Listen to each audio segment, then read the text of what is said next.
Ferrari hype for 2026 has already begun to skyrocket, as is the annual tradition before it falls flat on its face in Australia. But this season we've got so many rumours, reports and so on out of Italy, it is bonkers. Rumours from the engine is going to be so extreme that their biggest worry is not having the most powerful engine on the grid, because they reckon they already have that, but whether or not it will explode at every single race. On top of that, Ferrari is planning to make an extreme move to pushrod suspension, at least in the rear, for the first time since 2010, and maybe to have double pushrod suspension by adapting it at the front as well. We're going to go through all of these rumours and more, so let's get to it. This video is brought to you by checkmythumbnail.com, the analysis tool for YouTubers by YouTubers. Try it free today. So obviously when it comes to 2026, most of the attention is put on the engine, and that is because this is the first major engine regulation change since 2014, even though in 2022 we did have some updates, and Ferrari were quite good there, to be fair, but it wasn't really a massive engine change. It was just a change of some parts, an engine freeze, and of course a change into some start to sustainable fuels. But next year we will have anything up to a 50-50 electric share between the V6 and the electric. The complicated MGUH is gone in the bin, and on top of that we'll be moving to 100% sustainable fuels, which has brought up a lot of challenges for these teams. And Ferrari is a team that you would expect to have the best engine, even though they kind of haven't had for a long time now, just based on their history. Enzo Ferrari used to hate the idea of worrying about aerodynamics because he thought if you just built the best engine, the car by itself would be the fastest. But the good news is, just like every other time in Ferrari's history, the Italian media have come out and said there is utter confidence out of Maranello and that they are expected to have one of the best, if not the best, power unit in 2026.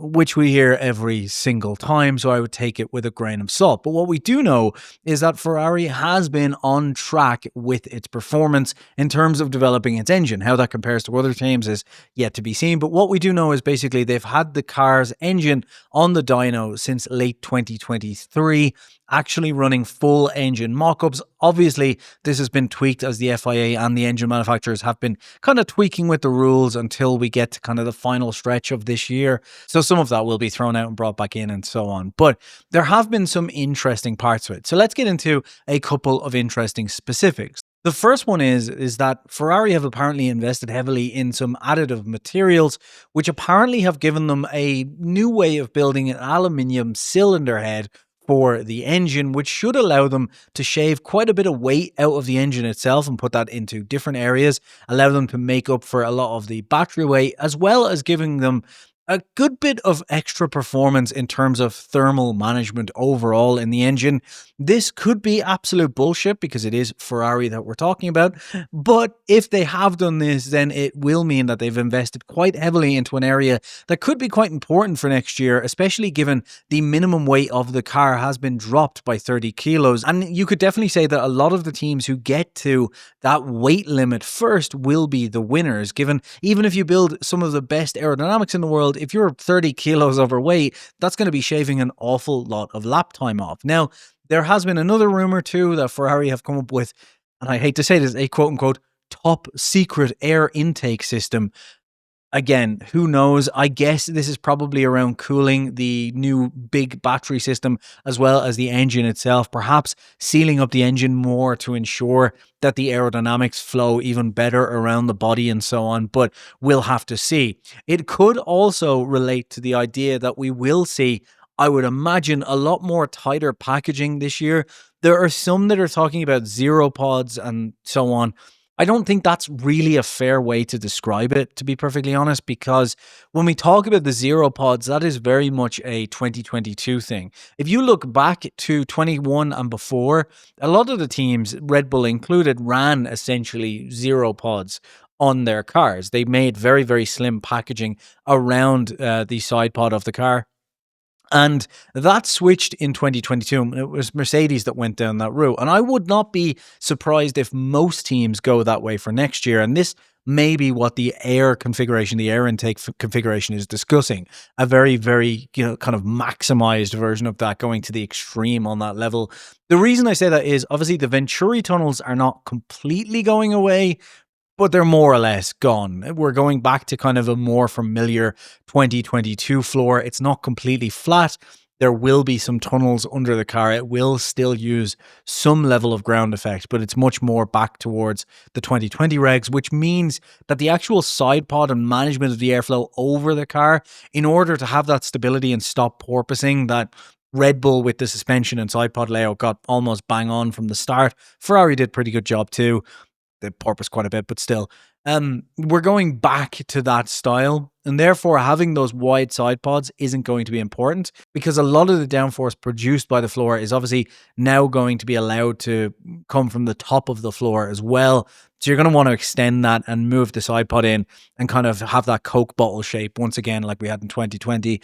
So I can see a lot of the teams go down that quote unquote zero pod route, but it's much more akin to 2020. And I would imagine that's what the air intake is talking about. The last bit on the engine from Ferrari that is quite intriguing is that, from everything I'm hearing out of the factories in Italy and so on, and the paddock in general, is that Ferrari have gone down a bit of a different route to Mercedes. Now, take this again with a grain of salt, and I'll explain why in a minute. But essentially, that Ferrari has gone completely down. Let's just pull as much performance out as possible, guess on reliability essentially, but we'll figure out reliability in the development phase in 2026. The key is to start with the maximum amount of horsepower, basically.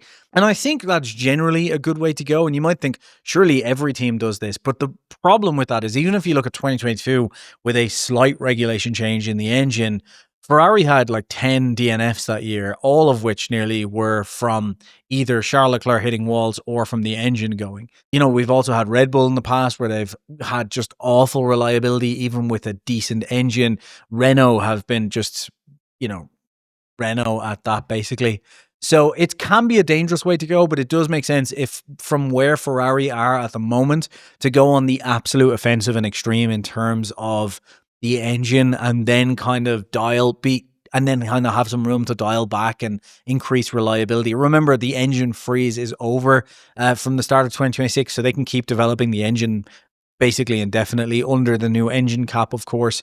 So that seems to be where they're going. Now, why I'd say take that with a grain of salt is because even with that extreme performance, from everything I'm hearing, Mercedes still have higher horsepower coming out of the engine.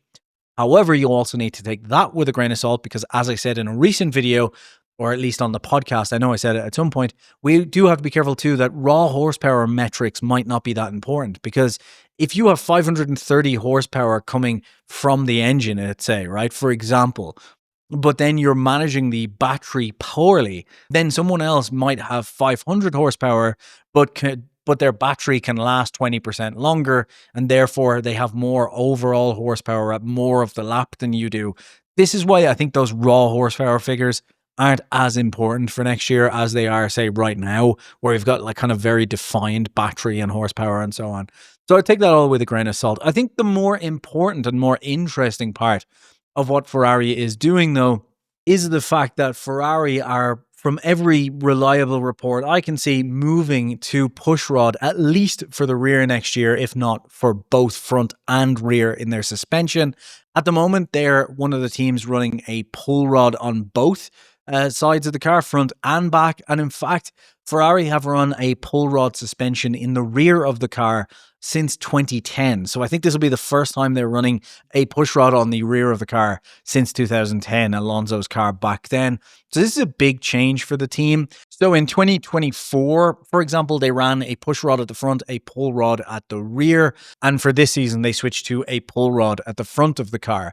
Much of that was about trying to kind of figure out how to get the maximum airflow, stop any porpoising issues, run the car a little bit lower without getting the porpoising issues or bouncing off the ground, which they've kind of failed. But apparently they have seen from running both of these that the correlation of what they were expecting with upgrades over the course of this season, for example, is now matching the figures in the factory, which gives them a lot more confidence that the idea of going with this push rod suspension that they were planning for 2026 is actually a better way to go. Now, so multiple outlets, Spanish, Italian, and so on, have reported that Ferrari will go push rod at the rear for 2026, and some of them are saying that they'll also go push rod at the front, going full double push rod. To note, McLaren and Red Bull, the two quickest teams this season overall, run push rod at the rear and pull rod at the front. Now, these are new regulations we're going into, don't forget, but just to know where the teams are running at the minute.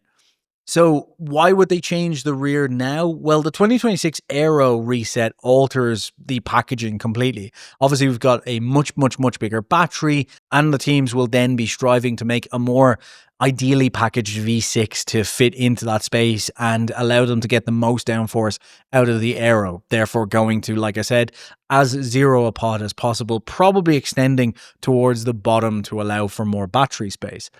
A rear push rod can simplify the kinematics, essentially, for both anti-squat but also ride-high control, and free up different airflow paths and so on. It also allows for a good bit more flexibility in terms of movement, and given we're going into a new regulation set, I think that's going to be very, very important. I believe, if I'm not mistaken, Red Bull ran push rod on both, and that was one of the key thought points on that when it came to 2022. They've since switched now that kind of the regulations are more evolved.